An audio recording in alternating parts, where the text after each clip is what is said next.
Pero muy buenas tardes. Miércoles Miércoles 7 7 de mayo. de mayo. Se me De ve que mayo. 20 del 2025. Estamos ahí, ¿no? Ya estamos en el mes 5 de este 2025, avanzando rápidamente y bueno, obviamente también en la parte política estamos como a full. Nos acompañan en esta mesa de redacción nuestra coequiper, doña Fabiana Yunes. Bienvenida, buenas tardes, ¿cómo estás? Muy buenas tardes, ¿cómo están?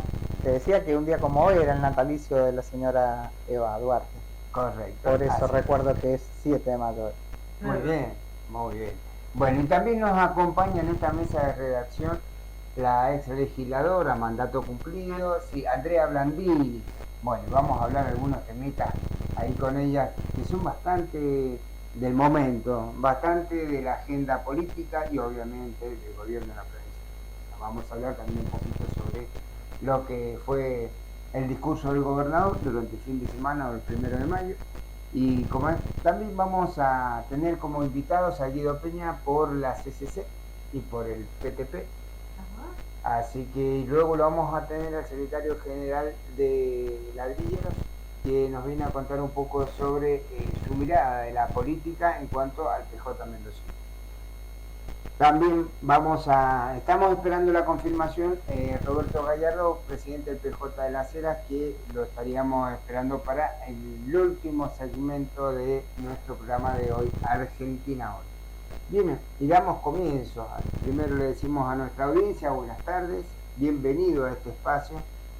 Y queremos darle una mirada distinta a la que le han dado los medios de comunicación de la provincia de Mendoza. Por un lado lo que fue el discurso del gobernador y por otro lado lo que están diciendo los medios de comunicación respecto de lo que fue el cónclave del PJ este lunes. Wow. Hablando de cónclave, ¿no? Estamos de cónclave en cónclave. El mundo está revolucionado. Primero les saludo a la Fabi, a la Roda, hola a los mendocinos y a las mendocinas. Un placer estar en la radio, me encanta venir un ratito y con ustedes que debatamos estas cosas, los cónclaves. Todo un tema. No es un tema menor, no es un obviamente. Tema menor. Hemos tenido noticias en los diarios. Yo le llamo, más que cónclave, le llamo juego del ping-pong. Correcto. Porque el peronismo no está debatiendo el Partido Justicialista y se disputa en la personería jurídica. ¿Y quién vuelve a repetir el nombre primero para entrar seguro? Porque los números no dan para el justicialismo en Mendoza. Yo sí creo que le da al peronismo, le dan muy buenos números a los peronistas porque nadie no quisiera ser feliz en esta vida y eso es el peronismo. Ahora, el justicialismo no está proponiendo eso. Anabel Fernández Sagasti vuelve a sacar un spot como provocador, no sé a quién, y pautado en los medios, no sé a quién. Yo creo que se lo dará como mensaje al Consejo Partidario del PJ, me imagino yo, porque la verdad es que al peronismo no se lo da, al pueblo peronista no, es darle un cachetazo en semejante crisis.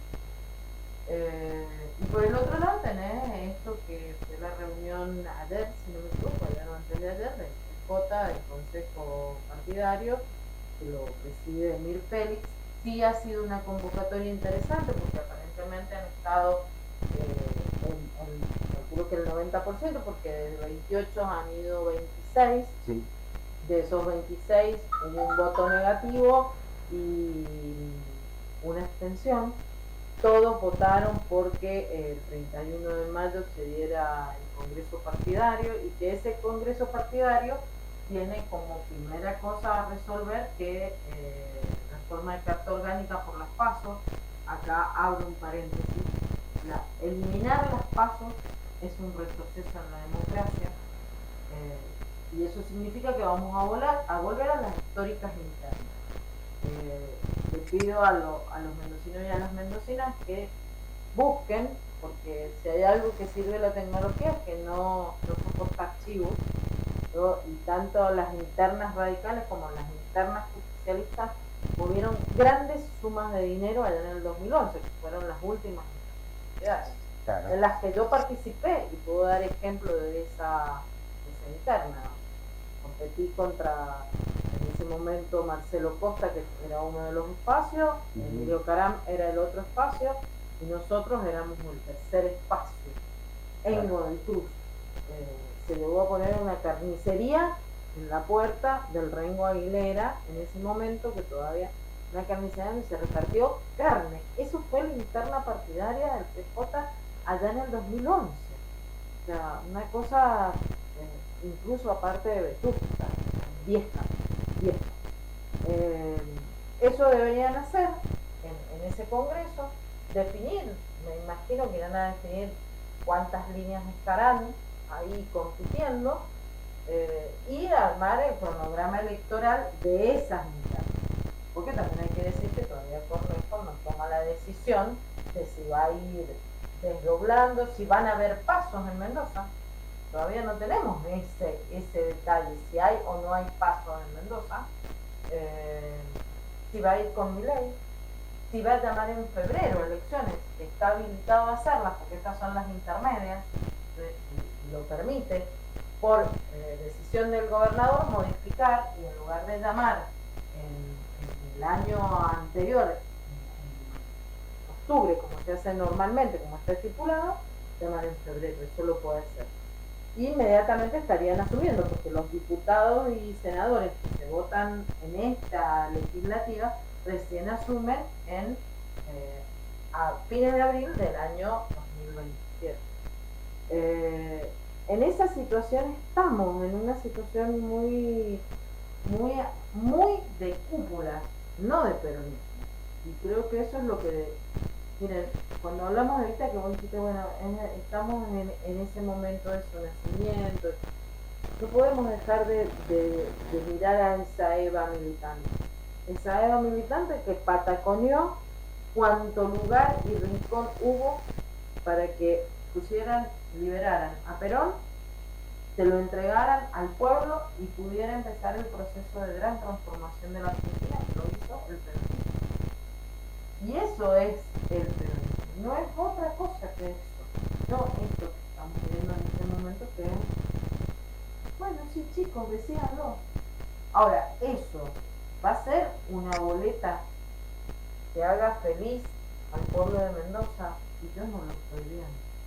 Yo ni siquiera vi en este último discurso de Cornejo expresiones a un discurso tan totalitario como el que hizo Alfredo Cornejo. No vi ninguna expresión de este justicialismo que dice que se va a reconstruir. Y insisto en esto, si no cumplimos con los pasos de sinceramiento, reconciliación y reconstrucción, difícilmente nosotros podamos encontrar nuevos cuadros que permitan levantar al peronismo. Estaba viendo también, ahora última, en todo este revuelo, miraba una nota que salió ayer, que los invito a que la miren, de un joven al que yo aprecio mucho, porque aparte lo he tenido durmiendo en mi casa en algún momento, porque era un compañero de escuela con mis hijos, que es Lisandro Vergara, un jovencito que tendrá entre 32 y 33 años, que se ha animado a armar una agrupación con el nombre del primer gobernador peronista de esta provincia. Y él dice, si no volvemos a las raíces, difícilmente podamos reconstruir el peronismo, y menos ser peronistas. Esos son esos jóvenes que nosotros tenemos que ir a buscar, y no estos mismos nombres viejos, cuestionados, sin proyectos, sin capacidad de decirle a quienes de verdad se tienen que oponer, que pareciera como que se oponen, no sé, a uno, a nosotros, pero no a quien se tienen que oponer, que en este caso es este espacio político que se llama Cambia Mendoza, que está deteriorando las estructuras del Estado de la provincia. Te digo, bueno, veamos a ver a dónde llegamos, a ver hasta dónde llega esta interna, hasta dónde están dispuestos a desangrarse y a descuartizarse entre ellos, porque el peronismo ahí no va a jugar. Yo les puedo asegurar que el peronismo ahí no va a jugar. Esto es fundamental lo que dices, porque obviamente no estamos hablando de apuntar a ganar. en la provincia de Mendoza la posibilidad de gobernar la provincia o gobernar alguno de los departamentos que hoy está gobernado por el radicalismo o el PRO, por un lado. Pero además nos estamos olvidando del mendocino que es peronista, que no nos acompañó en la última elección y que hoy, con esto que estamos viendo, que se está sucediendo, que hay hechos donde, digamos, son las cúpulas, como tú lo dices, las que están arreglando, seguimos empantanados y vamos a obtener otra vez el mismo resultado, cuando el peronismo hoy tiene la chance de hacer otra cosa para ganar. Me parece que el objetivo, o no, mejor dicho, el árbol les está tapando el bosque. Pero sin ninguna duda. Sin ninguna. Y el ensañamiento entre esas dos grandes líneas, pues dicen los intendentes, la cámpora. Ajá. ¿Y el peronismo? ¿Dónde está ahí el peronismo? ¿Dónde está ahí el peronismo? Bueno, veremos. Quizás haga falta que se terminen de convencer que en la próxima elección, en estas condiciones, no llegan ni al 12%. Y esto se suma. Eso fue una de las cosas que leía en la nota del diario El Sol. Leía que, bueno, nosotros queremos volver al piso histórico que tenía el peronismo, que está alrededor del 30%. Ajá. Correcto, sí. Eso, pero es que hay que duplicar y un poquito más. ¿Y quiénes son los que van a discutir eso para poder hacerlo? No lo sé, porque sin sinceramiento, sin que algunos dirigentes desbloqueen a otros dirigentes, porque Claro. hemos caído en una tontera tan grande como bloquear un dirigente a otro dirigente, como si lo que dice ese dirigente me hace tanto daño que no lo quiero ni escuchar. Esa es la madurez de algunos dirigentes del justicialismo. Bloquean en las redes a otros dirigentes para no escucharlo. Lo que quiere decir que el otro no es que se vaya a callar. Claro, no lo vas a escuchar, No no. lo va a escuchar. Nada más. O sea, es terrible. Es terrible. Y vos te terminás dando cuenta porque hasta la red te termina diciendo no trate de comunicarse con esa persona porque la bloqueo. Y decís, ¿cuál es el objetivo? A uno. No, es allá el problema. La gente que está buscando la comida en los tarros de basura, los niños que no tienen zapatos, la gente que no tiene trabajo, las jubilaciones que no salen. Ojo, no están Ujú. saliendo las jubilaciones. Están demoradas muchas jubilaciones que no salen, los centros de salud que no tienen remedio, cada vez más retraída los derechos de las personas. Muchachos, veamos a dónde llegamos. Ahora, sepan estos espacios que son el 100% responsables de las consecuencias que se sufren. Y esto que vos estás diciendo se debe agregar otra cosa, que Anabel Fernández Sagasti sale a decir de que en el caso de que no ocupe alguno de los lugares que pretende como diputada nacional, ella intentaría, digamos, con un partido ir a las elecciones. No, me encantaría que hiciera eso. La desafío que lo haga. Vaya, mijita. Y pruebe lo que es hacer una lista de cero, juntar todos los papeles que corresponden, juntar 170 candidatos, porque son más o menos lo que se necesitan para completar toda la... Hágalo. No, además porque Pero sería interesantísimo, sería la forma de medirse, ¿no? Claro, por Sí, supuesto. medirse bien, de frente. es Sí. decir, Y el justicialismo que también lo haga, sin frente, sin ir a andar buscando todos los sellitos que andan dando vueltas con los 4.000 votitos que tiene cada partido chico que tiene esta provincia del campo popular. Totalmente de acuerdo. Tenemos que ir a un corte, pero ya volvemos con más Argentina hoy. Ya volvemos. Suscríbete a nuestro canal de YouTube. Comenzamos con el siguiente bloque. Volvemos con más Argentina hoy. Bueno, dejamos una pelota picando fuertísimo en el otro bloque, obviamente. Pero como corresponde, ¿no? Porque yo creo que todos estos temas se tienen que hablar, se tienen que debatir. Y cada uno tiene que brindar su parecer. Vos que estás del otro lado también, mandarnos un mensajito ahí a la web de la radio o nos mandás a nuestros teléfonos 1215-035-305, el teléfono. 121 67 78 803. 1216 43 86 59. Bien, cualquiera de esos teléfonos vamos a estar recepcionando tu mensajito para que nos des tu óptica sobre esta situación política. Pero también tenemos una situación política en cuanto a lo que acaba de hacer Henry Casado. ¡Uy! Bueno, pero está bien.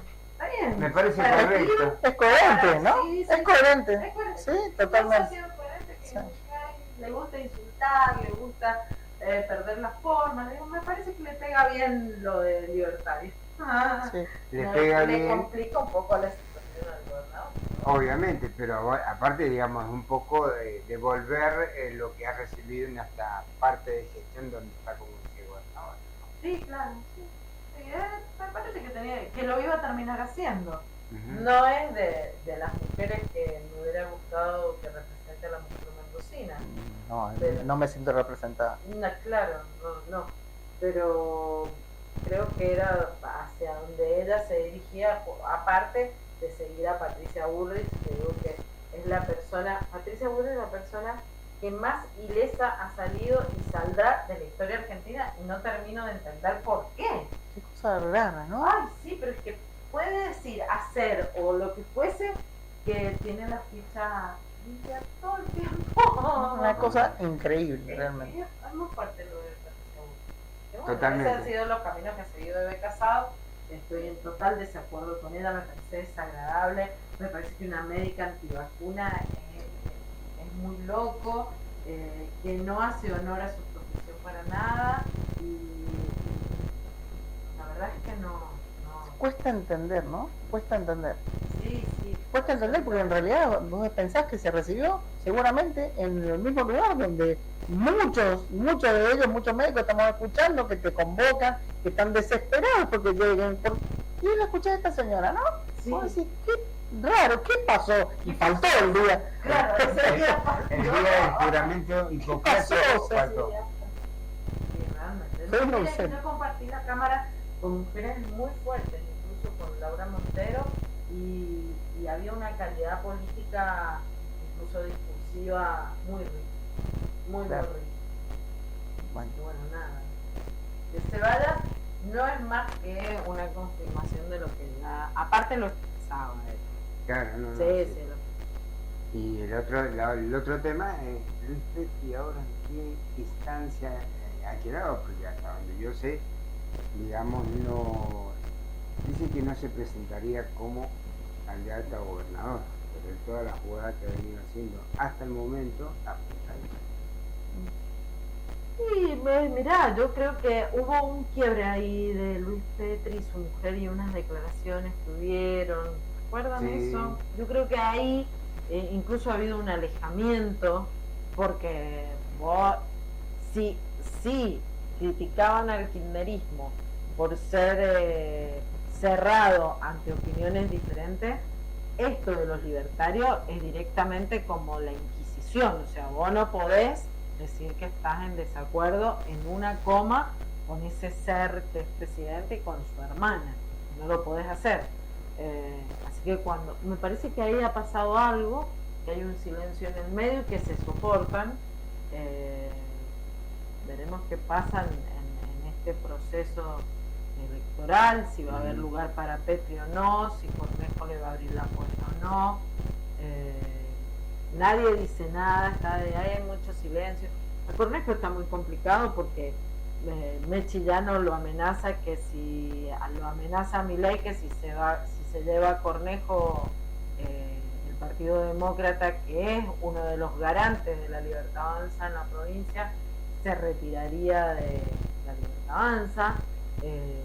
La parte territorial que nadie dice, pero que es tan así como la cámpora o el ala social de Cornejo repartiendo mercaderías y beneficios, qué sé yo, Libres del Sur, y ya le he dicho que si se da con Milei también, digo, ahí hay cosas, claro, ahí hay cosas que a Cornejo le hacen mucho ruido y que lo ponen en riesgo y que tiene que tomar decisiones fuertes. Ajá. Tiene que tomar esa decisión, tiene que tomar la decisión si va a haber pasos, tiene que tomar la decisión de cuándo va a tomar elecciones. Y me parece que a cada uno le llega sus propias consecuencias, ¿no? Porque el Cornejo, sí o sí, esta vez, no es lo mismo hacer acuerdos con el peronismo Ah, que no. hacer acuerdos con anarcas capitalistas como se autodefinen. Así que Néstor no lo iba a matar. Cristina iba a terminar el mandato, costara lo que costara ese acuerdo. Ahora, esto, que no tiene regla, es todo un tema. Todo un tema. Totalmente de acuerdo. Bueno, y ahora retomamos el tema de ficha limpia. Ficha limpia se está llevando adelante el debate ¿Mm? en el Congreso de la Nación y Se aplica en Mendoza. se aplica en- Se aplica en Mendoza cuando presentás la documentación previo, tenés el apoderado de los partidos políticos, porque es eso en definitiva, Ujú. tiene que mandar todo a que sea mirado por la justicia emite un documento por cada uno de los candidatos. A mí me preguntas, miren, la política es el arte de lo posible, de lo imposible, y en ese imposible existe la palabra y la ética, la moral. Si nos vamos a tener que arreglar, si vamos a tener que tener leyes, esto es lo mismo que los biométricos puestos para ver si las personas entran o no entran a trabajar. Ujú. Si vamos a convertir la política, que es en mi vida es sagrada, en mi familia la política se aplica hasta en las tareas del hogar, porque en definitiva es así, Es que es así, desde el buen día ya es política. ya es política. Sí. Entonces digo, si vamos a hacer eso, y bueno, la verdad que estamos complicados. ¿Lo quieren hacer? Eso no va a quitar ser o no ser corrupto, porque es propio del ser, no es propio de la ley.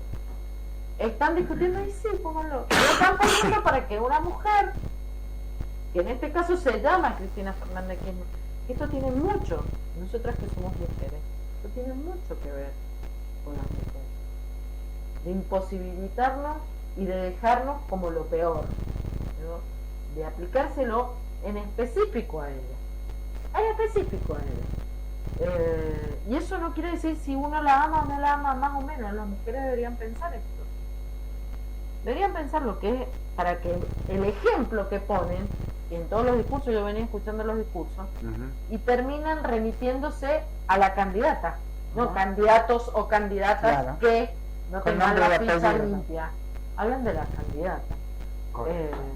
Pero bueno, yo creo que no sé cómo vendrán los números, pero me parece que va a terminar saliendo. Bueno, que se evalúen entre dos.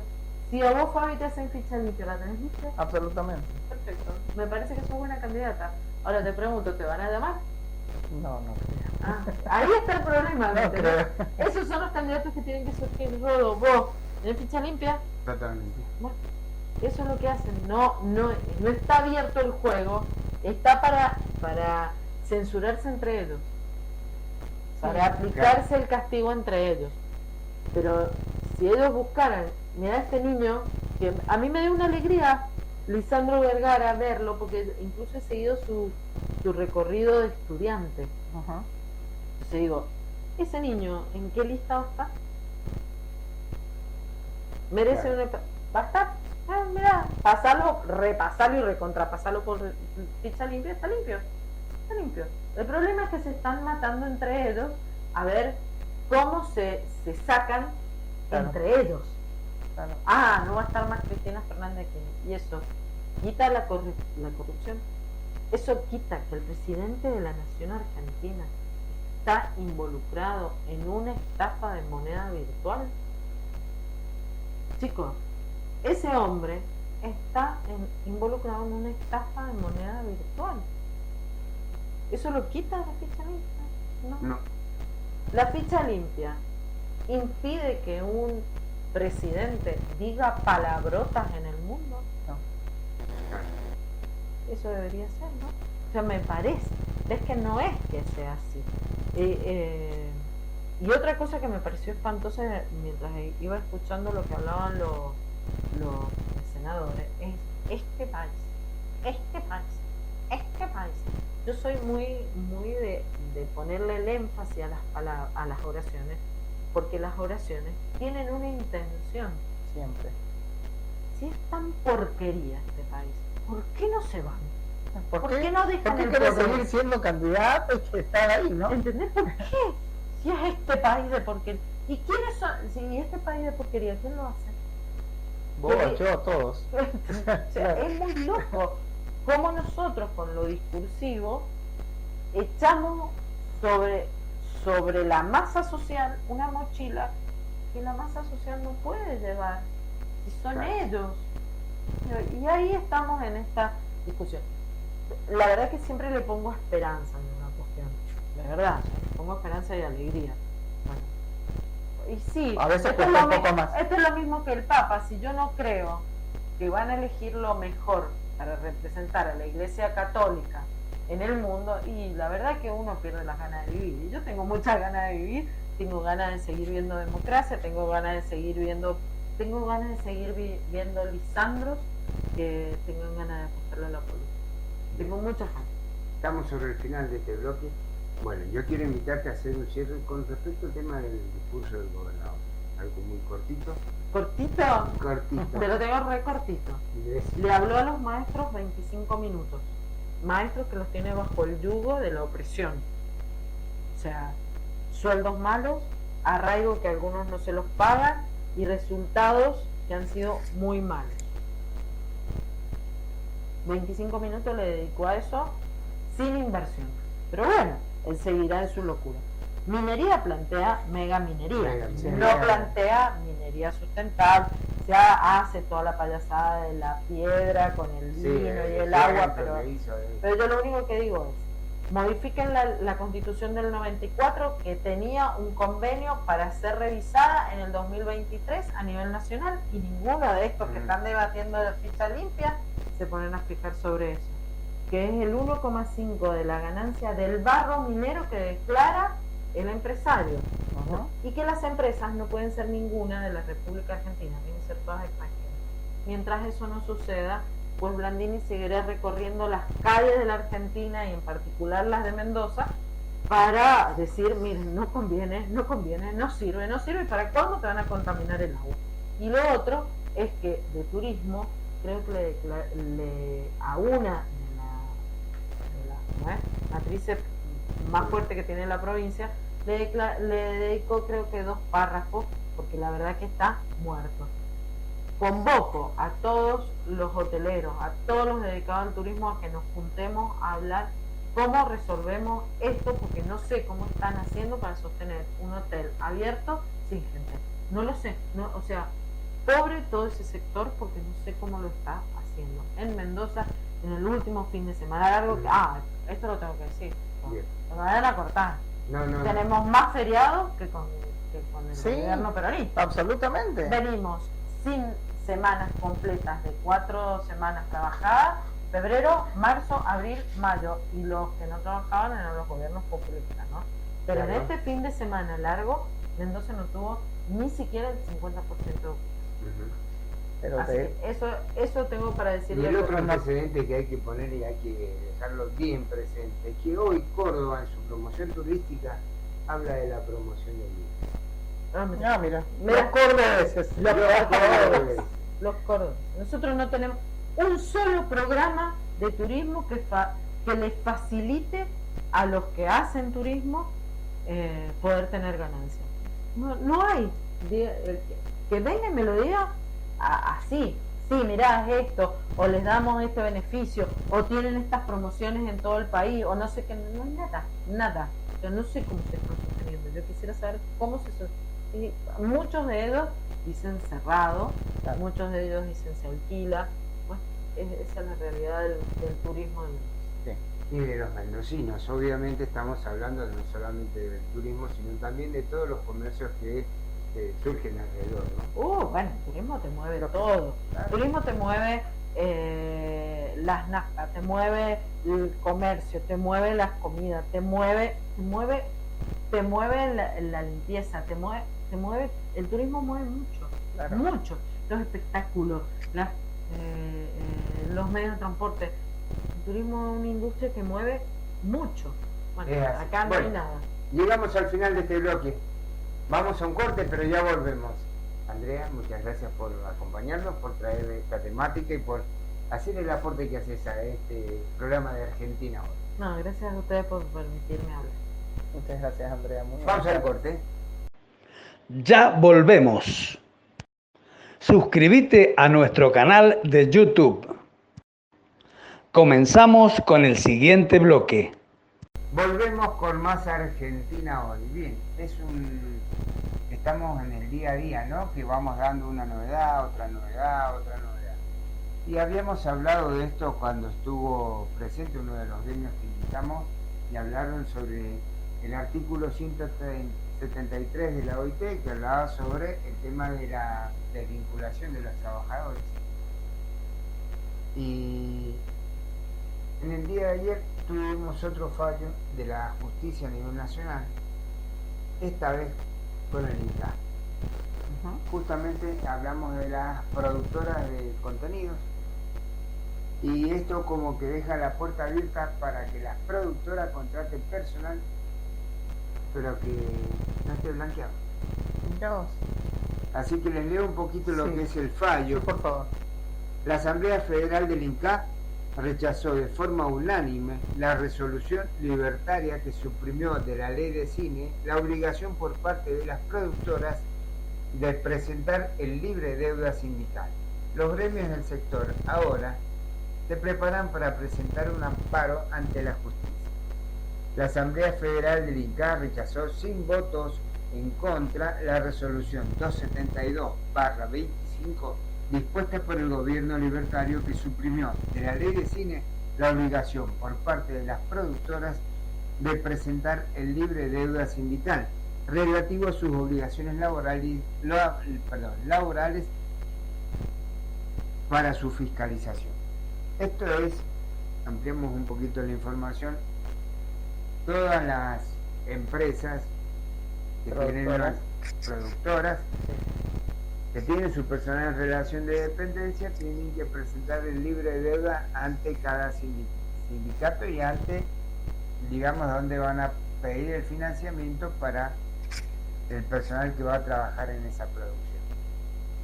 ¿Esto por qué se hace? Para hacerle un seguimiento, primero por un lado a los trabajadores para que tengan continuidad laboral, pero además también para que las empresas empiecen a cumplir con el tema, no es el tema del pago sindical, no seamos limitados a eso, porque por ahí decimos, bueno, ¿qué importa? El sindicato si siempre tuviera el tema del pago. No, no es así. El artículo 38 de la Ley de Asociaciones Sindicales establece que los gremios pueden establecer en un acuerdo de convenio colectivo una cuota adicional para aquellos trabajadores que están en relación de dependencia, por un lado, cuando una entidad es de segundo grado, pero además también pueden establecer la cuota adicional para aquellos que establecen, digamos, que no quieren estar afiliados al sindicato, Claro, pero pues, igual deben cuota hacer solidaria. un aporte. ¿Por qué? Porque reciben los beneficios del convenio Absolutamente. colectivo. Pero claro. Este es el objetivo de esa cuota extraordinaria. Y que en algunos casos, de acuerdo a la modalidad de cada sindicato, es una contribución patronal. Claro. Es decir, que no es el empleado el que lo paga. Ojo, atenti a esto. Bueno, esto es lo que condicionaba a las productoras a que presentaran este libre deuda y a que pagaran normalmente. Pero a consecuencia de esta exigencia del convenio colectivo tenían que presentar uno de 31 con los aportes debidamente abonados. Sí, claro.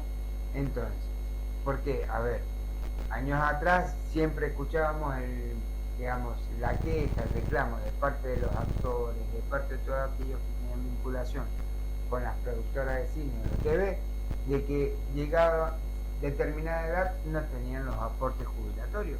Y no era porque no hubieran trabajado en la actividad, sino Claro. porque nunca le habían realizado. Bueno, esta normativa justamente lo que hace es eso. Claro. cuidar que ese trabajador tenga no solamente los aportes sindicales, sino que además tenga todo lo que es el tema de los aportes jubilatorios, como el descuento para la obra social. ¿Cuántas veces escuchamos que un actor o algún intérprete de la cultura tenía problemas de salud y que no tenía ninguna obra social? Claro, Bien, sí, justamente tenés que pagar la parte. esto es lo que cumple el rol de ese artículo en ese convenio colectivo y es lo que falla la justicia. Pedido por el personal o la asamblea del INCA, Bien. porque reúne a distintas entidades sindicales que están dentro de lo que es producción de cine, el otro es el de operadores, que atrás, y el de locutores y así sucesivamente. Ajá. Cada rama tiene su Propio sindicato. sindicato, claro.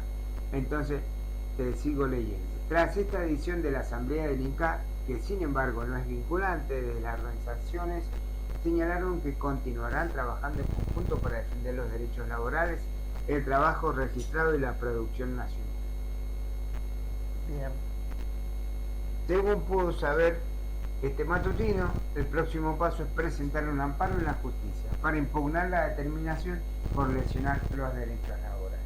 Así que yo los aplaudo y les doy la derecha para que sigan ejerciendo la defensa de los derechos de los trabajadores, más en esta instancia. Porque Pero por supuesto. acto seguido viene la desvinculación de esos Ojalá que se realice el amparo, ojalá que se pueda llegar a la justicia y que se determine, que saquen, por favor, que deroguen toda esta nueva normativa que no hace más que quitar derechos a los trabajadores. Así que bien, toda esta asamblea está dentro de lo que es SICAPMA, SUTEP, SATSAI, Asociación Argentina de Actores y Actrices y las dos confederaciones, CATE y COSILMECO. La COSILMECO es la que se conformó allá cuando se empezaron a discutir el tema del foro de la ley de medios, para que recuerden un poquito. Vamos al corte, ya volvemos. Ya volvemos. Suscríbete a nuestro canal de YouTube. Comenzamos con el siguiente bloque. Volvemos con más Argentina hoy. Bueno, estamos nuevamente con otro tema también que me parece fundamental. Todo empleado, digamos que es desvinculado de su puesto de trabajo, busca que obviamente paguen su indemnización, Sí, normalmente. sí, es lo que se ha venido haciendo hasta ahora. ¿Qué tenemos de nuevo? En la provincia de Mendoza, hace unos años atrás, durante el primer mandato del gobierno de Cornejo, pusieron en marcha lo que era la oficina obligatoria de conciliación, la OCLO. En esa oficina de conciliaciones vos presentabas el reclamo, o tu abogado presentaba el reclamo en la subsecretaría de Trabajo y te derivaban a un estudio jurídico privado, o sea que ya no es el Estado el que actúa como árbitro, es un estudio jurídico privado, donde asiste el empleado para ver si está de acuerdo con la liquidación que hace ese estudio privado de su liquidación que él había presentado personalmente. Obviamente, nunca es el 100%. Pecamos de optimismo en ese caso. Entonces nos encontramos con el reclamo y ¿qué pasa? Se encuentra el empleado lamentablemente ante el abogado de ese estudio jurídico con voz de subsecretaría de Trabajo y generalmente termina arreglando por un 50, un 60 y hasta un 40%. Esa liquidación. Hoy nos encontramos con un fallo que viene a traer un antecedente nuevo. Y esto es, digamos, de alguna forma, en la litis de los reclamos laborales, la ley del contrato de trabajo establece que los reclamos laborales o el juicio por reclamos laborales son gratuitos. Sí, claro. Sí, y es lo más lógico que sea. Te estás presentando a buscar una justicia. ¿Cómo va a ser oneroso? Obviamente. Bueno, hoy tenemos una novedad, la cual, como nos tiene acostumbrado este gobierno actual, no son. Se trata de los jueces Gabriel de Bedia y Beatriz Friedman de la Cámara Quinta de Apelaciones del Trabajo. Ratificaron el fallo de primera instancia de que una trabajadora fue víctima de acoso laboral, pero aún así determinaron que deberá pagar el 70% de los expedientes judiciales tramitados, incluyendo la defensa de su acusado. Ah, pero qué bien, ¿no? Qué lógico resulta. Dios mío. ¿Qué tal? Oh, Un reciente fallo de la segunda instancia volvió a poner en jaque a la jurisprudencia, tal como hizo la Corte Suprema de Justicia de la Nación hace unos días en el caso de una quiebra de una textil en la que la Suprema Corte no puso a los trabajadores a la cabeza de los acreedores por cobrar. A saber, primera instancia, la jueza María Elena López concluyó que fue un despido injustificado y que existió moving, lo que confirmó la Sala Quinta, señalando que las acciones de acoso laboral procedieron directamente de la cúpula jerárquica. En esta oportunidad, y pese a que la Cámara Quinta de Apelaciones del Trabajo, conformada por los jueces Gabriel de Bedi, Beatriz Ferman, ratificaron el fallo de primera instancia, obligó a la víctima a pagar el 60% de los gastos del juicio, incluyendo la defensa de su acosador. La resolución judicial llamó tanto la atención que el especialista en normas internacionales del trabajo de la OIT para el Cono Sur, Sergio Paxiou Pardo, junto con la oficial de género, la Raíz Lexarza, convocaron a la víctima a una reunión informativa que se llevó a cabo por el involucramiento de los funcionarios de la OIT. Está relacionado a raíz del convenio 190 del 2019, que fue ratificado por la ley 27.580 en febrero del 2022 y que incluye, entre las recomendaciones, sancionar una ley sobre acoso laboral, tema que aún no se ha debatido en el Congreso de la Nación, y en ese Zoom los funcionarios hicieron hincapié en esta falta normativa. De ese encuentro participó la doctora Marisa Belluomi, de la Oficina de Violencia Laboral del Gobierno de la Ciudad de Buenos Aires, que en primera instancia recepcionó el caso y acompañó a la damnificada en su periplo judicial. En conversación con este matutino dio su punto de vista. No es habitual y llama la atención que en este momento se dé un fallo así que vuelve a poner en una situación de vulnerabilidad a quien ya pasó una situación así. Es ilógico que pase que una acosada pague a su acosador por los gastos judiciales. Es una brutalidad jurídica, cerró. Es desandar un camino recorrido porque estos fallos desaniman a hacer la denuncia. Es, diríamos, una brutalidad jurídica. claro, es justamente eso lo que comentábamos. Creo que el trasfondo de todo esto es desalentarte a que hagas la denuncia. Entonces, si sufrís un acoso, lo que sea, si encima vas a terminar cagándole al acosador, imagínate. Una cosa increíble, ¿no? Totalmente. Pero tenemos un caso local. Hay una panadería ahí sobre calle Jorge Acalle, le hicieron una demanda porque le pidió a la trabajadora porque no pudo tener relaciones con ella. Entonces, obviamente hizo todo el periplo, 4 o 5 años de reclamo judicial. Sale el fallo favorable para que le pague la indemnización, pero también sobre el rubro que no le reconocen la indemnización de la ley 24013, que es la ley de empleo. Entonces, como ese rubro no se lo reconoció en la sentencia, quedó establecido que tenía que pagar la damnificada esos honorarios a la abogada del demandado. No lo puedo creer. Entonces esa persona tenía que cobrar 245.000 pesos de indemnización, de los cuales 99.000 son de esa abogada. Qué bien. Así que para que la empresa pagara, le exigió a la empleada, a la ex empleada, que le hiciera un cotalite y ahí colgara a la abogada. ¿Qué le parece? Terrorífico. No, de terror. Cuando me comentaba esa chica lo que le había sucedido, digo, pero teníamos que apelar el fallo. Y sí, Y dice, pero llevo 5 años. Sí. Y mientras tanto, Porque además ¿cómo esta sigo? jurisprudencia sí queda así. Ese es el peor de los problemas, ¿no? O sea, además de que a ella le hacen este perjuicio, sienta precedente, queda jurisprudencia para el próximo. Bien, esto es para que aquellos abogados laboralistas, ¿qué se dicen laboralistas? Porque muchas veces están de los dos lados, y esto no es por hablar mal de los abogados, ellos ejercen su profesión por la cual van a cobrar. Pero yo también les pregunto, así como el médico hace su juramento hipocrático, Algunos, el abogado, estábamos viendo en el primer bloque, algunos por ahí se ausentan de ese momento. Sí, claro, los abogados también hacen, sí, claro, hágase justicia. claro. Ellos, Entonces, esto es justicia. Es la decir, verdad que no se puede creer. Y esos abogados, porque convengamos que está bien, los laboralistas, por un lado, que no hacen oído sordo a esto. Pero ¿y esos abogados que fallaron? Porque son jueces, no sé qué, son abogados también. Se Ujú. recibieron en las mismas facultades que todos los demás. totalmente, pero ¿Qué les pasó? es lo que me llama poderosamente la atención y que hoy los gremios, usted ya ha visto que hagan alguna presentación al respecto, porque los gremios están al tanto. Desconozco que se haya hecho algo, ¿no?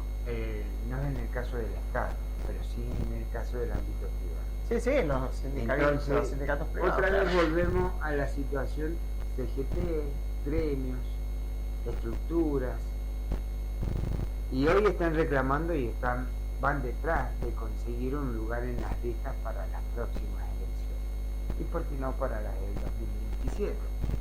Están reclamando el histórico 33% que les corresponde para integrar la lista. Ahora, yo les hago una consulta, una pregunta. Me gustaría que me respondan, porque yo sé que muchos de ellos siguen nuestro programa, lo escuchan cada vez que sale, cada miércoles. Y les pregunto, ¿no habría que hacer algo con respecto a esto que está existiendo en los tribunales de Mendoza, tribunales laborales de Mendoza? Fallos donde el trabajador tiene que pagar los honorarios de la abogada demandante. ¿Qué locura, por favor? ¿Qué locura? Resulta que el correo no les cobra los telegramas para que intimen a ese empleador a que pague lo que no abonó duró esa relación laboral. Y resulta que el abogado La justicia- del demandado, La justicia determina que le tenés que pagar al abogado del demandado. estamos todos locos. No, es que de verdad que resulta Entonces- hasta chistoso en algún punto, ¿no? Y si no, repetir Tristemente esto gracioso, que, o sea. si no repetir esto que hicieron con el caso de esta trabajadora que fue acosada. Llamar a la OIT, a los funcionarios de la OIT, para que den su veredicto. Porque esto tiene peso en la jurisprudencia argentina. Sí, claro. Entonces, los sindicatos son los que tienen la bandera y la responsabilidad de hacer esto. Los invito a que hagan su trabajo. Los exhortamos a que lo hagan. Nos vamos al corte, pero ya volvemos con más Argentina hoy. Ya volvemos. Suscríbete a nuestro canal de YouTube. Comenzamos con el siguiente bloque. Y bueno, vamos a tocar un tema que lo tocamos así como por título nada más. Y quiero avanzar en una nota que habla sobre el tema del discurso del gobernador este último 1 de mayo. Bien. Y digamos lo que ejemplificó. Una botella y una inerte roca.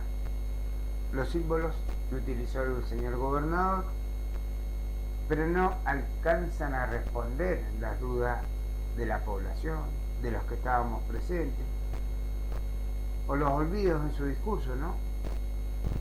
Estos son los elementos que utilizó como para referenciar a qué se refería. Y la botella, sabemos de qué está hablando, la matriz productiva de la provincia, que ha mantenido durante años el pueblo mendocino, sus gobernantes y demás. Y la roca, la piedra, sería la minería. Claro. Bueno, con esos dos elementos intentó dar un golpe, decir que Mendoza tiene un nuevo paradigma productivo en el que pueden convivir la vitivinicultura y la minería metalífera. La comparación física de Cornejo en la legislatura fue simpática, aunque importada. De un lado había un producto industrial terminado, como el vino, y del otro una roca bruta. No tenía más que el valor simbólico, pues en el mejor de los casos, como ocurre en el proyecto San Jorge. Para conseguir 1000 gramos de cobre hacen falta más de 200 kilos de roca. Escucho bien, 1000 gramos de cobre hacen falta 200 kilos de roca. Ese proyecto tiene una ley de 0,47% de probabilidad. Uno de esos productos, el vino, es parte de la historia económica, cultural y política de nuestra provincia. Quiero escuchar a Pancho Gabriel. ¿Quién? El otro, el cobre, aparece como el futuro, sobre todo por su sustitución por la falta de ingresos y de actividades que aporten riqueza ante la decadencia de otras de las industrias extractivas históricas, el petróleo. Así, el gobernador buscó marcar un discurso ante la Asamblea Legislativa con una proyección hacia el futuro. Las connotaciones de ese camino son diversas e incluyen una matriz político propio establecida por Cornejo, porque esto no ha estado discutido en la legislatura. ¿Quiere decir que se va a discutir? ¿Se va a discutir la matriz de la provincia, la matriz productiva de la provincia? Yo creería pensar que no, ¿no? Vamos a hacer un cambio en esa matriz productiva que nos ha sustentado durante todos 200 años que llevamos. No lo entiendo. Bien, pero a eso se agrega algo más. ¿Cuántas son las facciones políticas que están dentro de la legislatura? Las fracciones, no, me expresé mal. Las expresiones políticas dentro de la legislatura. Sí, 4. 4 o más. No. ¿Usted escuchó algo al respecto de parte, digamos, como respuesta hacia el gobernador? Muy poco, no lo que me hubiera gustado escuchar, porque estamos hablando de un cambio sustancial en nuestras vidas, si así se define, ¿no? Cambiar la matriz productiva de Mendoza es otra vida, no la que estamos acostumbrados a tener los mendocinos. Totalmente. Bueno, a esto se suma que yo estuve conversando con uno de los dirigentes del gremio de AUMA. Bien. Sobre el tema, obviamente, y estas empresas van a llevar adelante ese proyecto, quiénes son el personal que van a poner en marcha. La promesa es que el personal que tomarían es de la provincia de Mendoza. Sí. Pero tenemos que ser realistas. Va a pasar lo de San Juan, que trajeron geólogos de otros puntos de Latinoamérica, inclusive de Canadá. La Barrick. Esta es la otra parte de la milanesa. AUMA, por un lado, y todos los gremios de otros, la UOCRA, están esperanzados, pecan de optimismo cuando dicen de que obviamente van a tomar el personal desde la provincia de Mendoza. Pero cuando hablamos de los jerarquizados, los ingenieros civiles, los ingenieros que tienen verdadera decisión en el tema, teniendo una tecnológica en la provincia de Mendoza, otra en San Rafael, estamos hablando de que estas empresas mineras van a contratar el personal que a ellos les garantice la mayor explotación del mineral que van a extraer. Por supuesto, claro. Acá no hay garantía. Entonces, me llama poderosamente la atención que el gobernador apunte una proyección donde me parece que los mendocinos no estamos incluidos. ¿No les parece? Sí, absolutamente. Me parece que incluso, tal como lo decís, no se escuchan voces defendiendo a los mendocinos que no estamos incluidos. Eso es en realidad el peor de los problemas, me parece, ¿no? Estamos en un absolutismo donde hay una parte que hace lo que quiere, dispone como quiere, y otra parte que solo escucha, hace la escucha inactiva, sin siquiera salir a defender a quienes nos sentimos representados por otras fracciones minoritarias hoy en la provincia. Bien, y esto se suma también que debemos mirar no muy atrás, hace muy poquito, cuando se tomó dentro de la legislatura y se decidió sobre el tema de lo que sería la salud pública por un lado y la salud de los mendocinos. ¿Qué pasó? Mandaron 26 proyectos. ¿Qué participación le dieron en esa definición a los sindicatos? A los trabajadores, que son los que se llevaron el premio en la última pandemia. Sí, premio que este es el resultado de ese premio, ¿no? Estos 26, Dios mío, que no hace más que maltratarlos, que poder definir, sacarle sus condiciones laborales de hoy, ¿no? Pues ahora estos profesionales pueden ser trasladados de un día para otro sin ningún previo aviso y solamente por una cuestión de que el Estado hoy te necesita, no sé, en la Valle. Así que entonces, estas son las cosas que me llaman la atención del discurso de nuestro gobernador este 1 de mayo. Y las voces que no se escuchan. Y las voces que no se escuchan. Silencio. Silencio de radio. Le aporto otro poco más de la nota que estoy tomando de referencia. No hay forma de explicar que Mendoza y su cultura de uso del recurso tuvo en cuenta la sustentabilidad, al ver que en la zona este los acuíferos están saturados y casi inutilizables en algunas zonas, al igual que el enorme derroche, menos aún cuando se evalúan las industrias extractivas que dejaron, como en el caso del petróleo, una desertificación casi irremediable en el corazón de Mendoza. Estamos hablando de las áreas de Barrancas, La Ventana, Vizcachera. Acuíferos contaminados y zonas productivas inutilizadas. Solo para tener una escala, Irrigación aplicó su máxima sanción a YPF por contaminar el agua, por 1 millón de pesos. Un monto menor que el de la multa de 1.3 millones que la municipalidad de la ciudad de Mendoza le aplicó a 2 personas por pintar un gráfico. ¡Qué irracionalidad! Por Dios, ¿no? ¿Qué nos están enseñando? En paralelo el debate ambiental. El discurso del gobernador lleva consigo mensajes encriptados para quienes conducen las actividades más tradicionales de la provincia de Mendoza, como la propia vitivinicultura. Y obvio, uno de los núcleos reales de la atención en cada lugar donde la minería se instaló.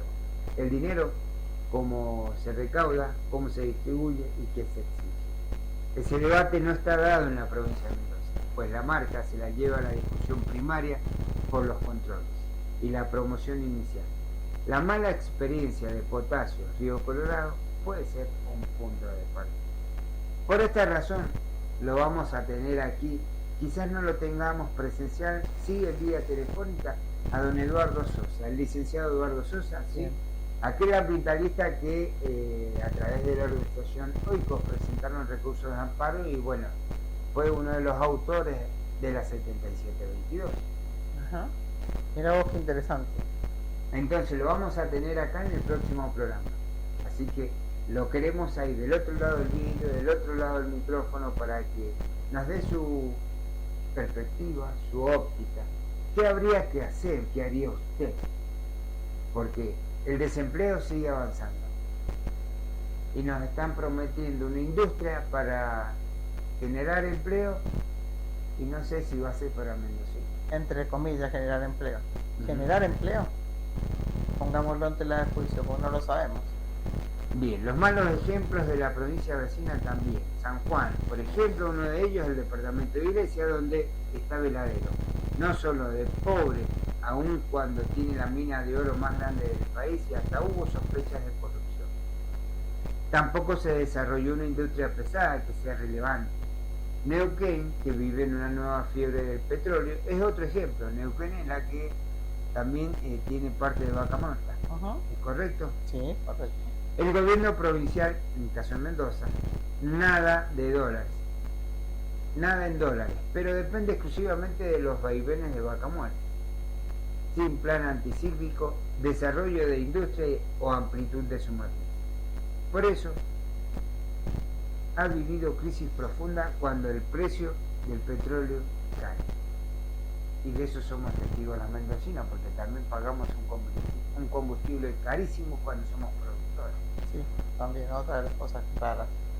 Otra cosa que tendríamos que hacer, como se hizo con el tema del gas en zona fría. Exactamente. Tenemos que ir a un corte, pero ya volvemos con más Argentina hoy. Ya volvemos. Suscríbete a nuestro canal de YouTube. Comenzamos con el siguiente bloque. Volvemos con más Argentina hoy y esta vez vamos a hablar de algo que salió en distintos medios de comunicación. La convocatoria no salió, no la mostraron. No, Fue este lunes por la tarde, a última hora, Emir convoca al Consejo Directivo, donde se empieza a discutir y a debatir la situación del peronismo en la provincia de Mendoza. exactamente. Bueno, esto fue tal como lo decía. La fecha clave para que Emir Félix busca avanzar. En la tarde del lunes hubo una reunión de consejo partidario del peronismo.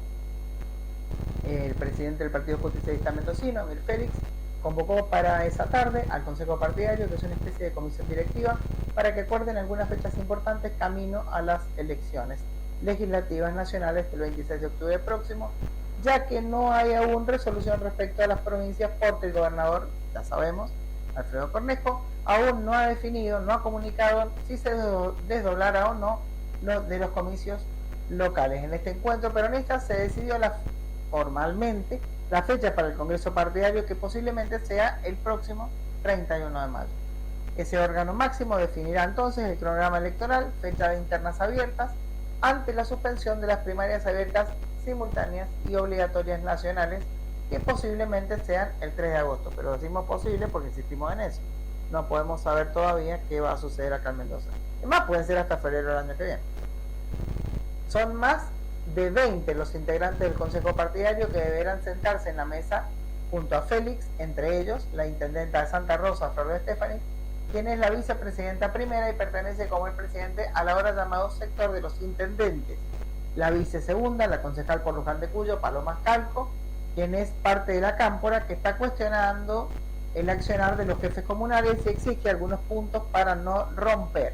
El intendente de La Paz, Fernando Ubieta, del espacio de sus pares, pero con una buena relación con la cámpora, quien ocupa la Secretaría Administrativa y Política, Néstor Márquez, por su lado, responsable de Secretaría de Derechos Humanos, Diversidad e Inclusión, Alejandra Olivares, Secretaría de Finanzas y Movilidad, Augusto Manuel Rosales, de la Secretaría de Formación Política y Comunicación, y Paola Calle, Secretaria de Afiliaciones y Padrones. La única dirigente que pertenece a la cámpora es Calco. Según pudo saber, hasta anoche estaba confirmada su presencia en el encuentro. De todas maneras, como parte del Consejo, si su voto es negativo a la fecha tentativa del 31 de mayo para el Congreso, no entorpecería la decisión porque habría acuerdo entre el resto de los miembros. El grupo, que tiene como principal referente a la senadora nacional, a Anabel Fernández Sagasti en Mendoza, y en el de la Nación a la presidenta del PJ, Cristina Fernández, se está reclamando ser convocado por los intendentes para acordar temas como condición para no salirse del peronismo en principio o evitar una interna. Como reveló Sagasti en la entrevista que dio hace unos días, hay puntos que el espacio cristinista quiere negociar. En primer lugar, exigen que los intendentes no desdoblen las elecciones, es decir, que no convoquen a votar en una fecha distinta a la de las elecciones en el resto de la provincia para empujar un proyecto provincial. Esta situación no está garantizada, pues se ¿Pero supo... quién solicitó eso? Sagasti fue quien en la entrevista dijo que hay puntos en el espacio cristinista que quiere negociar. En primer lugar, exigen que los intendentes no desdoblen las elecciones, es decir, que no convoquen a votar una fecha distinta de las elecciones en el resto de la provincia para empujar un proyecto provincial. Esta situación no está garantizada, pues se supo que están analizando llamar una fecha distinta, como lo vienen haciendo en los últimos años, teniendo en cuenta que por ahora la posibilidad más fuerte es que las legislativas provinciales sean el mismo día que la nacional, es decir, el próximo 26 de octubre. Los 7 intendentes peronistas no quieren que el arrastre de los alfiles de Javier Milei, a pesar de que se vota con una distinta de boleta única, afecte sus comunas. Aunque, ojo, hay que ver si los representantes de Milei, en alianza con Alfredo Cornejo, que ponen en tela de juicio eso, algo que todavía no se sabe, pueden tener una performance arrasadora. Por eso, todos miran la elección legislativa de Ciudad de Buenos Aires, que será el próximo 18 de mayo, donde el representante de la Libertad Avanza, Manuel Adorni, podría quedar incluso cuarto. Sin embargo, el comentario más extendido entre los jefes comunales peronistas es el desdoblamiento. Básicamente porque algunos de sus colegas radicales ya les avisaron que es casi un hecho que Cornejo unifique las elecciones para octubre de este año. De hecho, San Carlos, que está gobernado por el intendente Alejandro Morillas, quien encabeza un frente departamental, avisó que el 1 de junio analiza desdoblar. O sea, que avisó que el 1 de junio va a decidir si desdobla. Los otros puntos que pide la Cámpora son un planteo de fondo, que el PJ se oponga a la política de Cornejo y además la visibilización urgente, Cristina, algo que no están de acuerdo con el resto del peronismo, porque consideran que no lo favorece electoralmente por la imagen que tiene en el electorado mendocino según los sondeos que se manejan. Ya sabemos que acá Cristina mide muy bajo. Mientras se mueven tantas piezas en el peronismo, el fin de semana, el PTP, que es un partido de izquierda que ha sido en los últimos años aliado del PJ, lanzó un comunicado. Para entusiasmar y recuperar las esperanzas, hace falta un cónclave de toda la oposición con los intendentes, la Cámpora, todo el peronismo, los movimientos de la UTEP, conducciones de la CTA y la CGT y posibles aliados, reclamaron los dirigentes. La unidad de lo mejor del peronismo, que deberá ser autocrítico de lo que se hizo mal en sus gobiernos con la izquierda popular y patriótica, entendemos que es la base para el cambio de rumbo. Una alianza pragmática que no deje de dar de camino los profundos cambios que se necesitan, como es discutir un impuesto permanente a las grandes fortunas, otra vez, impuesto a las grandes fortunas ya se sacó, otra vez lo queremos discutir. Y un alivio a las pymes, de una vez por todas poner en discusión el fraude de la deuda externa, que mejor que pagarla es investigar su origen y actuar en consecuencia de la necesaria distribución de la riqueza, la valoración del trabajo y combatir la timba y la fuga de capitales con toda la fuerza.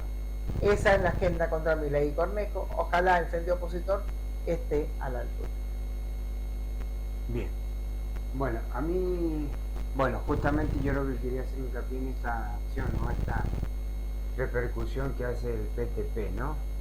Y el PTP no tiene legisladores. Bueno, sería un buen momento para el plantearse. PTP, dentro del PTP está la CCC, Corriente Clasista Combativa. Sí. Y han sido muy analistas en los últimos años de la situación que atraviesa el peronismo. Y siempre se han mantenido como un partido de izquierda, ¿sí? Pero siempre han hecho alianzas. Quiere decir que hoy lo están analizando, quiere decir que hoy lo están pensando. ¿Qué se irían con quién? No sé, me suena un frente amplio, ¿no? Acá está el tema. En las veces pasadas hemos estado viendo en las distintas marchas que se han realizado en la provincia de Mendoza el accionar de las organizaciones sociales que componen la UTEP. La UTEP en su denominación se ha alineado con la CGT Regional Mendoza, lo cual me parece excelente, muy bueno, pero no termino de comprender o no estoy convencido de que la CGT hoy esté analizando incluir en la defensa de los derechos de los trabajadores a los trabajadores de la UTEP, los trabajadores de la economía popular, los trabajadores que hoy están padeciendo las decisiones del presidente y del gobernador directamente. Sí, son los más afectados, ¿no? Son las situaciones más vulnerables. ¿Sí? Lo primero que hicieron es, desmantelar el Ministerio de Desarrollo Social de la Nación. Claro, sí, tuvimos la posibilidad de tener gente acá que quedó en la calle. No solamente sobre los empleados que trabajaban ahí, sino además de todas las políticas que había diseñado el gobierno de Néstor, de Cristina, de Alberto, por más que alguno hoy lo puteen, lo cual está bien, pero las políticas que se habían desarrollado para los sectores vulnerables están bien, me parece que es lo que corresponde. El problema es que a las políticas se las debe continuar, cosa que no ha hecho este gobierno. No, todo lo contrario.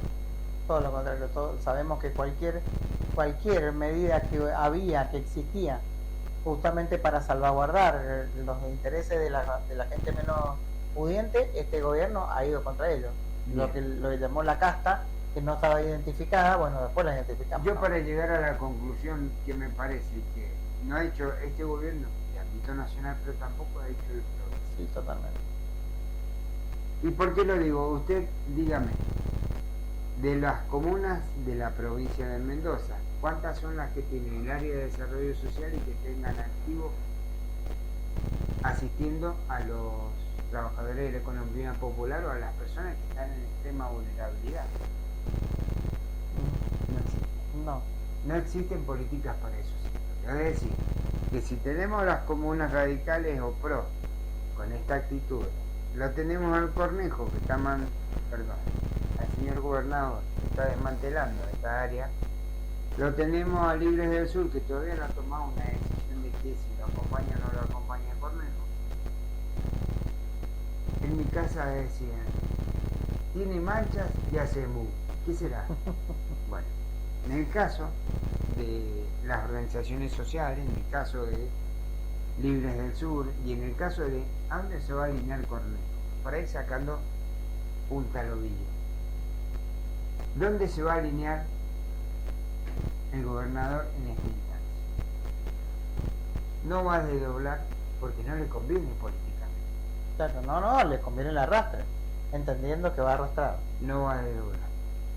Va en boleta con Milei. ¿Cuál va a ser el rol que van a cumplir hoy, o digamos aquellos que se alinearon con la libertad de avance? De Casado va a tener que conversar nuevamente en una alianza con Cornejo. No desdoblan. ¿Quiénes son los que van a desdoblar? Las intendencias peronistas. No solamente. Morillas ya presentó el pedido de desdoblamiento. Morillas es el intendente de Tucumán. Entonces, tenemos hoy este análisis. Tenemos hoy los hechos que ya están concretados. Las comunas van al desdoblamiento, especialmente estas que acabamos de mencionar, la peronista y la que hoy está ahí en Tucumán, por un lado. Entonces, vamos a votar la general, que cada partido va a tener que definir su interna, el caso del radicalismo por un lado, el caso del peronismo por el otro. Peronismo, justicialismo, comunismo. Sí, como quiera. Así que yo lo que digo a los legisladores, abran sus teléfonos, necesitamos información, el pueblo mendocino necesita saber, porque tiene que aprender a votar. Tenemos que ir al corte. Sí, nos están llamando un nuevo corte. Ya volvemos con más. Argentina hoy. Ya volvemos. Suscríbete a nuestro canal de YouTube. Comenzamos con el siguiente bloque. Volvemos con más Argentina hoy. Y tal como comenzamos nuestro programa de hoy, también vamos a hablar de un poco la situación del Vaticano. Hablamos al principio del cónclave del PJ, ahora vamos a hablar del cónclave que se inició allí en Roma. Exactamente. Hoy dio inicio entonces el cónclave para elegir el nuevo Papa. La primera votación arrojó una fumata negra y crece la incertidumbre sobre quién sucederá a Francisco, nuestro querido Francisco. Un total de 133 cardenales participaron de la elección llevada a cabo en la Capilla Sixtina.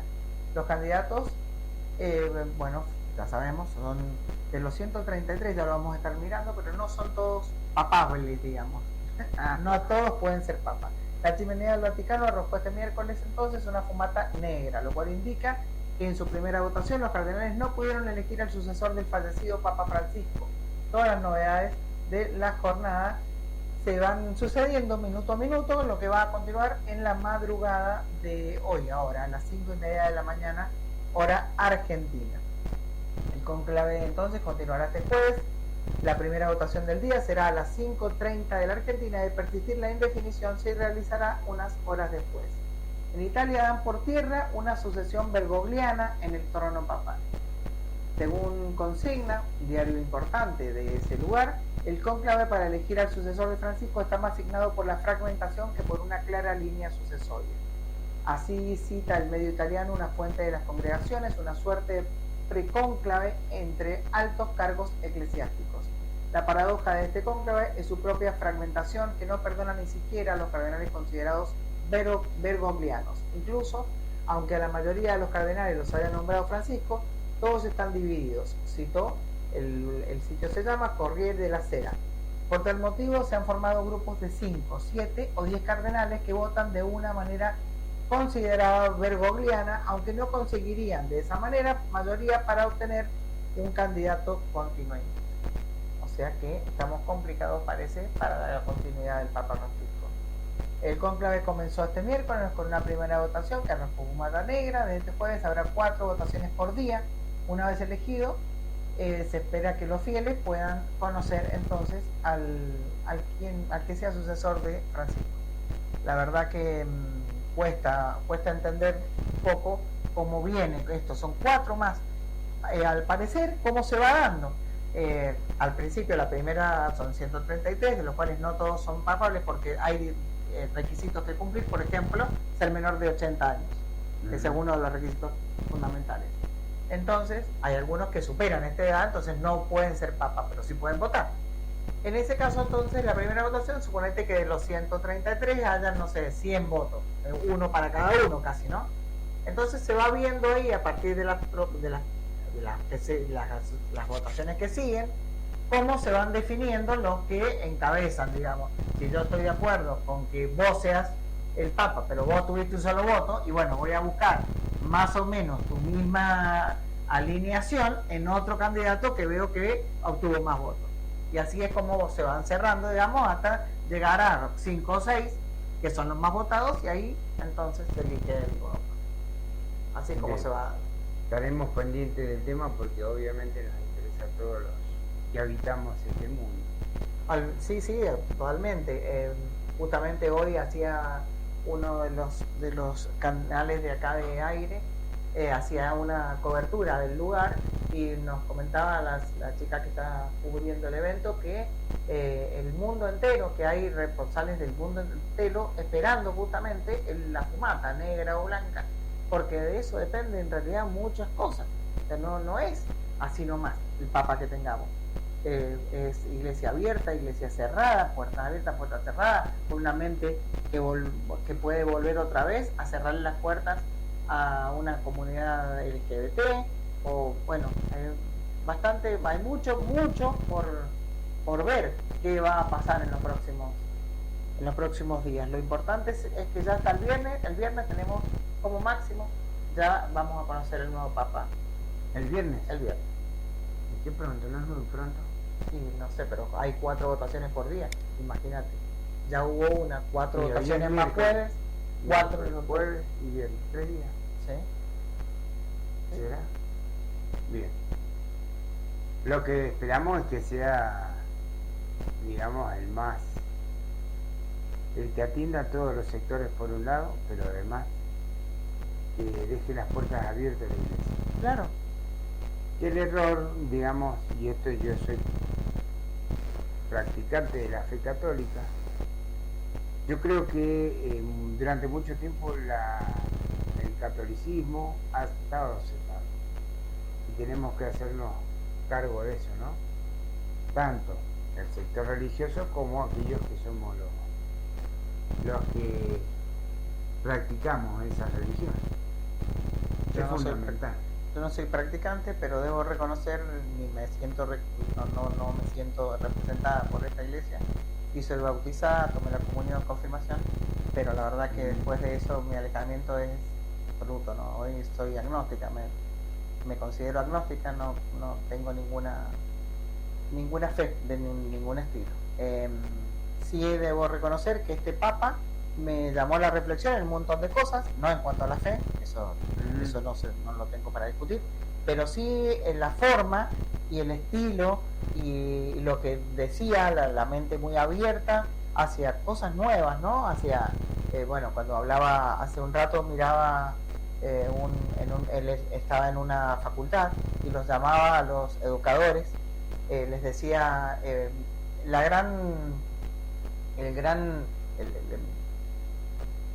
me ha ido la palabra, la cosa para poder llegar hacia los educadores es no solamente incorporarles conocimiento, no es solamente ir a la facultad, no es solamente una acumulación de conocimientos, sino entender al ser humano como una cosa integral, es decir, mente, el sentir, lo que uno siente y lo que uno hace, que las 3 cosas estén en concordancia. Y la verdad que eso te da más la reflexión, ¿no? ¿Cuántas veces uno está en un ámbito educativo y es solamente eso, acumular conocimientos. Y se te toma como una cosa, una evaluación absolutamente, y vos ese día tenés que rendir, y si no rendís ese día, somos seres humanos que sentimos que debemos hacer y pensar todo en concordancia. Eso hace al ser humano en realidad. Entonces, incorporar conocimiento, pero desde otro punto de vista, con el hacer, el sentir y el pensar en perfecta concordancia. Eso yo escuchaba hace rato a Francisco en una facultad y la verdad que, digo, me sacó el sombrero, ¿no? Qué mente privilegiada. Totalmente de acuerdo. Aparte de las experiencias que él ha tenido, digamos, en su, iba a decir militancia, pero no es militancia. Sí, su de cierta práctica, forma creo que sí es claro. militancia. ¿Cómo es? Le enseñó, digamos, la palabra simple con la cual dirigirse al otro. Sí, ¿no? Y esto es, digamos, una enseñanza, es un aprendizaje, es una experiencia, como con tan poco por decir tanto. Sí, absolutamente. Lo fácil de llegar a él, de cualquiera, no, era fácil. Hay gente que comentó que quiso acercarse y fue y nos atendió, ¿no? Era el Papa. Claro. Y sin ningún problema, o sea, estábamos acostumbrados a un Papa mucho más, ¿no? Por allá arriba, no era un ser humano. Y Sí, el Papa no se podía llegar al Papa. Francisco nos trajo el ser humano, ¿no? Un papa así como nosotros, era una persona.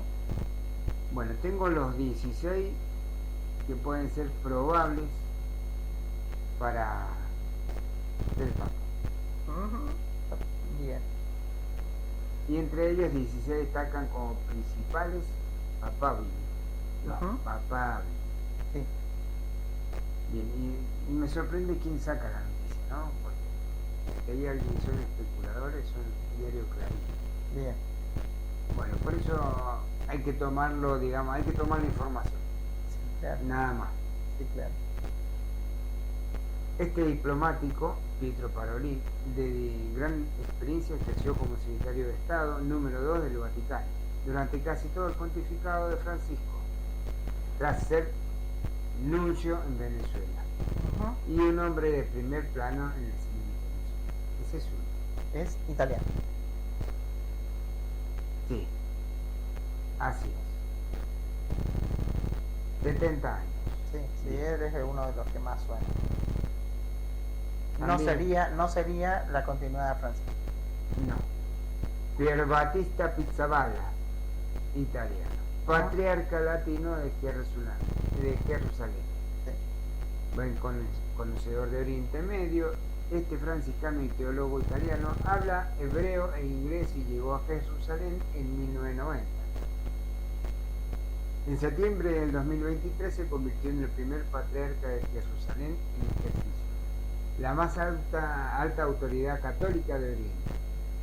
Un mes más tarde estalló la guerra entre el movimiento islamista, palestinos, Hamas e Israel.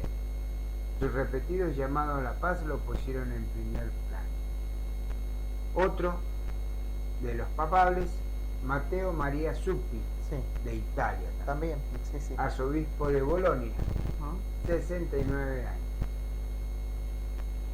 Este discreto y experimentado diplomático lleva más de 30 años realizando misiones en mediación política en el extranjero. Miembros de la comunidad romana en San Egidio, brazo diplomático oficioso de la Santa Sede, ha sido mediador de Mozambique y enviado especial del Papa Francisco. Eso ya te digo. Sí, eso ya es una tendencia. El también arzobispo de Bolonia es desde 2022 presidente de la Conferencia Episcopal Italiana. ¿Qué le parece? Bien. Bueno, Digo, ¿qué le parece? Pues se me fue el... Este hombre de rostro jovial y figura esbelta goza de gran popularidad en Italia por su labor con los más desfavorecidos. Aboga por la acogida de los migrantes y otra vez ese posible papa sería entonces bastante de la línea de Francisco, ¿no? obviamente, y son parte de los que fueron colocados por Francisco. Sí, pero viste que Para que la vean. recién decíamos que hubo muchos, la mayoría de estos que están, de los cardenales que están, fueron justamente ordenados por Francisco, pero no significa que comulguen las mismas Sí. ideas que Francisco. Bien, tenemos que ir a un corte. Bueno, vamos. Ya volvemos con más a Argentina hoy. Ya volvemos. Suscríbete a nuestro canal de YouTube. Comenzamos con el siguiente bloque. Volvemos con más Argentina hoy. Bueno, tenemos algunos antecedentes. Hemos venido escuchando la problemática de la Ruta 7, ¿cierto? Sí. En referencia a los accidentes y todo lo demás. Todo lo demás. La vez pasada cuando estaba Elian, que Sí. nos estuvo acompañando de arte, Sí, sí. de arte, ¿no? Nos comentaba la situación de la ambulancia. ¿Me escuchó bien, no? Sí. La ambulancia. Sí, una ambulancia para todo el Una sector. ambulancia. Obviamente, cuando no tenían un problemita, tenían otro. Es una ambulancia que ya tiene una antigüedad considerable. Y podemos decir también que tiene que asistir o cumple el rol de asistir en algún hecho trágico durante la Ruta 7. Claro, sí, Sí. sí. Sí, de hecho muchas veces ha ido. Pero ahora, digamos, nosotros tocamos el tema de salud porque es lo que más nos interesa, nos importa y más nos toca, Sí. porque hablamos de la vida de los seres humanos, ¿no? Pero nunca hablamos del tema de señalización. ¿Cuántos son los que hoy dicen de que está mal señalizado en la ruta 7? ¿Escuchó? ¿Uno? No, la verdad que no, pero yo soy una que vengo diciendo, y perdón la autorreferencia, que no tenemos buena señalización en Mendoza en general. No tenemos buena señalización. Andamos por las rutas y no sabes si estás bien, si estás mal, si no tenés carteles que te indiquen cuánto falta. Muchos kilómetros tenés que recorrer para que te aparezca un cartel. No tenemos buena señalización. Tenemos curvas a veces que no están señalizadas. La verdad que no, es muy deficiente. Bien, justamente por eso tocaba el tema, porque siempre se habla de que tuvo la culpa este chofer, el otro chofer, que no hablamos de la señalización. Claro. La vez pasada tuvimos sentado también a los Sotello, Sí. ¿sí? Secretario de Guardia Ciudadana. Guardia Ciudadana de las Heras. Gracias, el GUM. Sí. Y nos comentaba de que, bueno, por un lado no es responsabilidad de ellos el tema de la ruta internacional. Claro, que es lógico. Porque es ruta internacional. Está bien y no está bien, porque esa ruta internacional también la usan los habitantes de Uspallata. Sí. Entonces, en eso sí le compete al municipio. No lo hago personal, simplemente hablo de la institucionalidad. Y usted sabe que en el último accidente, que creo que nos despertamos con esta noticia, trágica noticia, ¿sí? Y nos comentan esto: imputaron al camionero sospechado de causar la tragedia que dejó 2 muertos y una mujer en grave estado, la cual todavía están esperando el parte médico.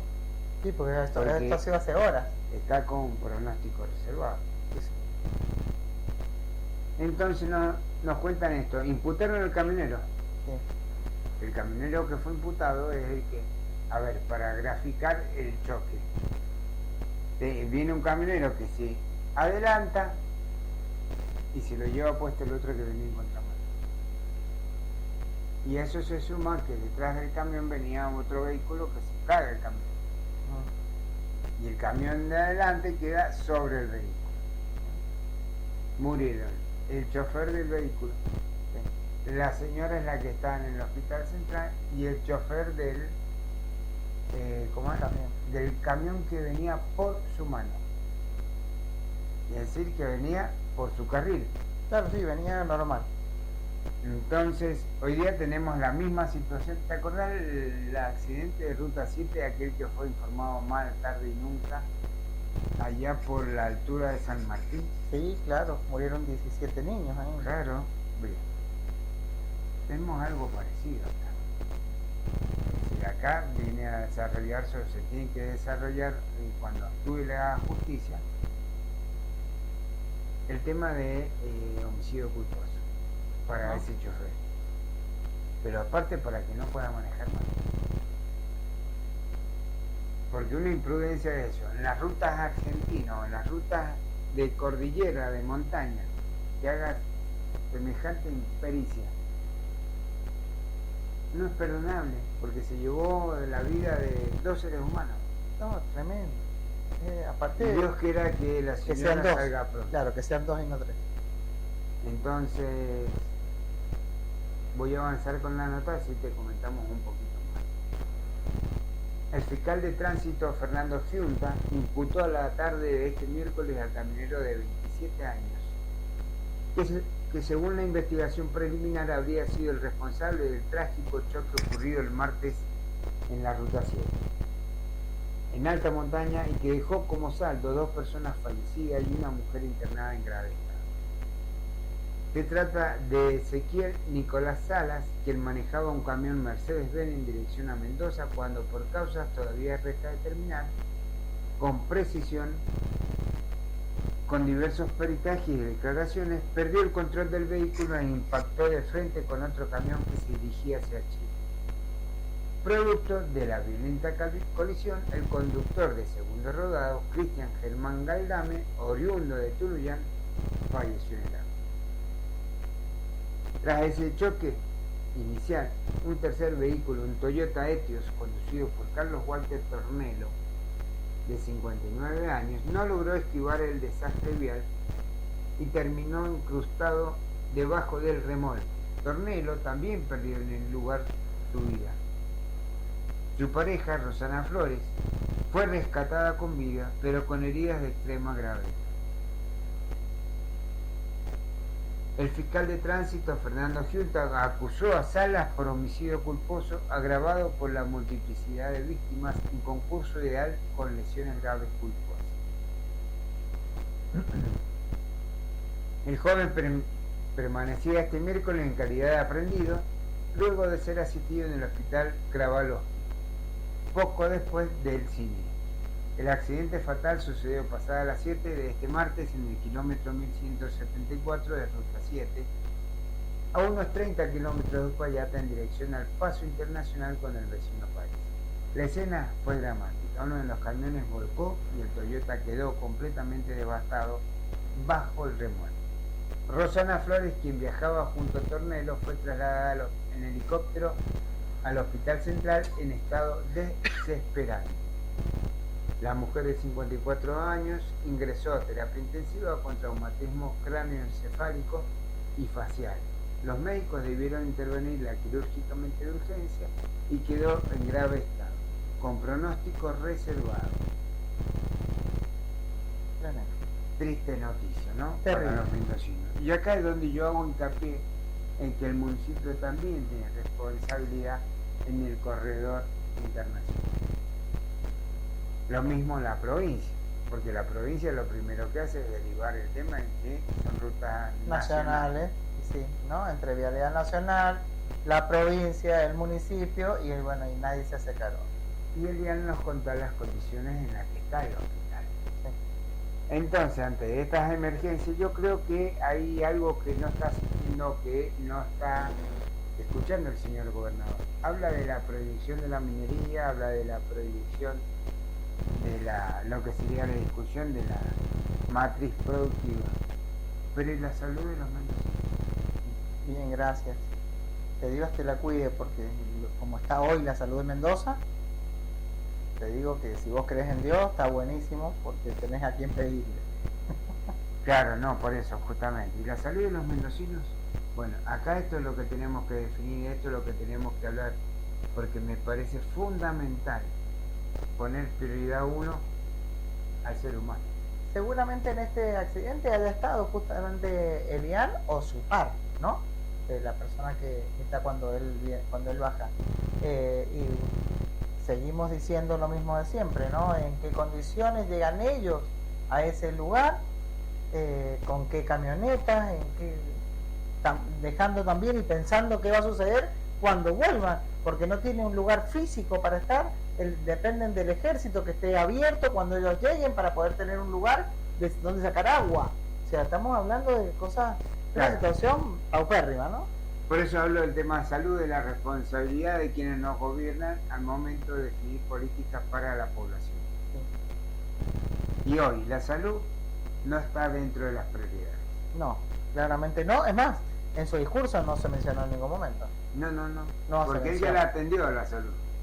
Así como el estilo del gobernador, él ya atendió la salud.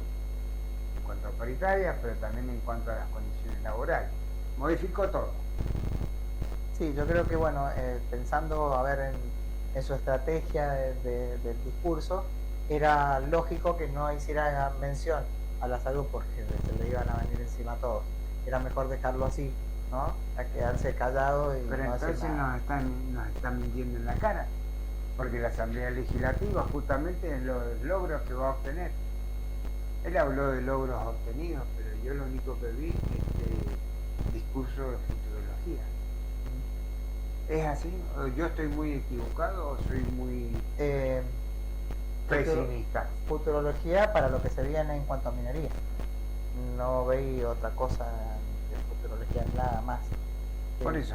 Solamente eso, cambiar nuestra matriz productiva hacia la minería y enfocadísimo en eso, ¿no? Y nos gustaría también que los legisladores salieran a hablar sobre la temática, sobre lo que le pasa al mendocino, a la mendocina, sobre lo que nos hace falta. No podemos tener más insatisfacción en lo social, insatisfacción en la salud, porque vas a atenderte en un centro de salud y es más carencia que otra cosa. Claro, sumado a que si vos vas a pensar en las paritarias, ya quedó por debajo el acuerdo paritario que hizo Cornejo con los sindicatos, con todos los sindicatos de acá de la provincia, ya quedó por debajo del valor de inflación. Así que él mismo se comprometió a llamar a paritarias para una mejora si esto ocurría. Bueno, no hay noticias y ya ocurrió. El marzo fue superior al aumento que otorgó, así que debería ya estar pensando en abrir paritarias nuevas, cosa que de ninguna manera. El 1 de mayo próximo pasado que estuvimos en la legislatura, justamente eso es lo que se le pedía. Se le pedía desde los sindicatos la reapertura de paritarias porque la inflación ya se comió los aumentos. Y bueno, oídos sordos absolutamente, no mencionó absolutamente nada. Bien, así que no estoy preocupado del tema. Sí, ya lo creo. Lo vamos a seguir de cerca. Invitamos a gente de AMPROS que venga a comentarnos cuáles son los lineamientos que siguen para lo que se viene para el resto del año. Bien, y la noticia, el broche de oro.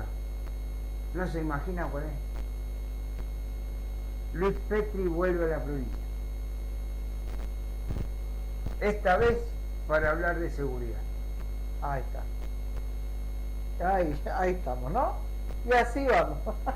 Este jueves el ministro Petri estará en la Universidad Champagnat.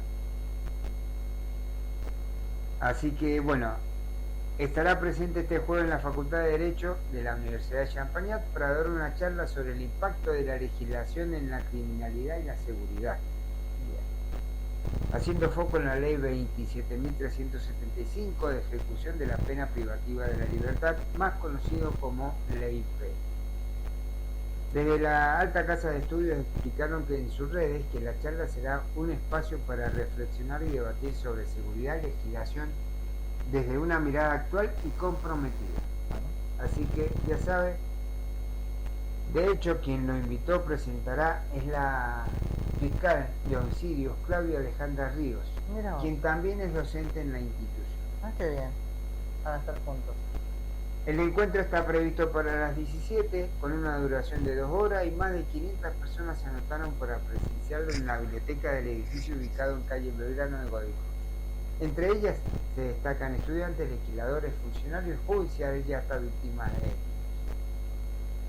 La ley Petri significó una modificación de la ley de ejecución de la pena privativa de la libertad, por la que se restringió una serie de beneficios para las personas condenadas por delitos graves como salidas anticipadas y libertad condicional. En la norma impulsada por el mendocino, en 2017, cuando era diputado nacional, se establece que estas personas privadas de su libertad deben cumplir la totalidad de sus penas. Bueno, Así que se la dejo picando. bueno, una... Así que ya saben, puede ir ahí a la Universidad de Champañat. Hay que ir y preguntarle a Petty, ¿qué va a hacer con Mendoza? Claro.